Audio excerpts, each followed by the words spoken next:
ఆ వీడియోస్ ఒకసారి ఏదైతే భారతిరెడ్డి గారు మరి ఏదైతే వీడియో ఆ రోజు ఇద్దరికి ఇస్తానని చెప్పి ఏదైతే 30,000 రూపాయలు ఇస్తానని ఏదైతే మాట్లాడారో, మరి ఈ మంత్రులు ఎవరైతే మాజీ మంత్రులు ఎవరైతే ఉన్నారో మరి సిగ్గు లేకుండా ఏవైతే మాట్లాడుతున్నారో ఒక్కసారి మీ ఏదైతే మీ మాజీ ముఖ్యమంత్రి గారు సతీమణి ఏం మాట్లాడిందో ఒక్కసారి మీరే వినండి. 15,000 ఇద్దరు బిడ్డలను బడికి పంపితే 30,000 తల్లికి సంవత్సరానికి.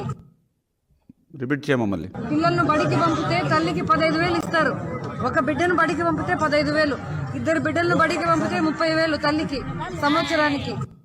చూడండి, చాలా క్లియర్గా నిన్నేదో ప్రజల తిరస్కారానికి గురైనటువంటి నాని లేకపోతే అమ్మటి వీళ్ళు మాట్లాడుతూ ఉన్నారు వీడియోలు పెట్టి. ఆవిడ భారతిరెడ్డి గారా అవునా కాదా, లేకపోతే ఆ ఆవిడని మాట్లాడినట్టు మాటలా కాదా, వేళ వాళ్ళు దానికి సమాధానం చెప్పమనండి. అంటే 5 సంవత్సరాల్లో మీరు ఇచ్చినటువంటి మాటను ఏ రకంగా ఎగ్గొట్టి మోసం దగా చేశారు. మేము కూడా తల్లికి వందనం ఇస్తామని చెప్పాము, ఇద్దరు కానీ ఎంతమంది ఉంటే అంతమందికి. మేము వచ్చింది 30 రోజులే, మాకు ఇంకా సమయం ఉంది. ఈ సమయంలో విధి విధానాలు రూపొందించుకుని మేము అమలు చేసుకుంటాం. ఈ లోపుగానే తల్లికి వందనంగా మంగళం అని ఎట్లా మాట్లాడగలుగుతారు? 5 సంవత్సరాలు మీకు ఏదైతే 2019, 2024 మీకు ఇచ్చినటువంటి ఆ పీరియడ్ని మీరు చెప్పినటువంటి మాట అమలు చేశారా? మరి అట్లా ఎగ్గొట్టినటువంటి వాళ్ళు మా గురించి మాట్లాడేటువంటి అర్హత ఎక్కడుంది? దయవుంచి అందరూ కూడా ఆలోచన చేయమని అడుగుతూ ఉన్నాం.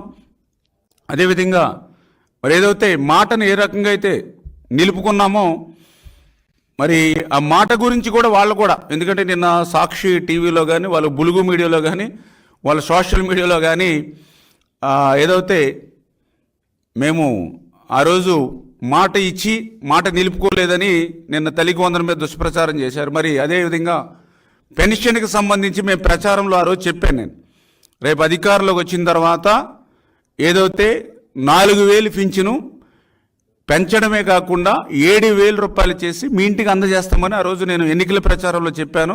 ఎన్నికల ప్రచారంలో చెప్పినట్టుగానే అధికారంలోకి వచ్చాక వాళ్ళ ఇంటికి పట్టుకెళ్ళి 7,000 రూపాయలు అందజేస్తాం.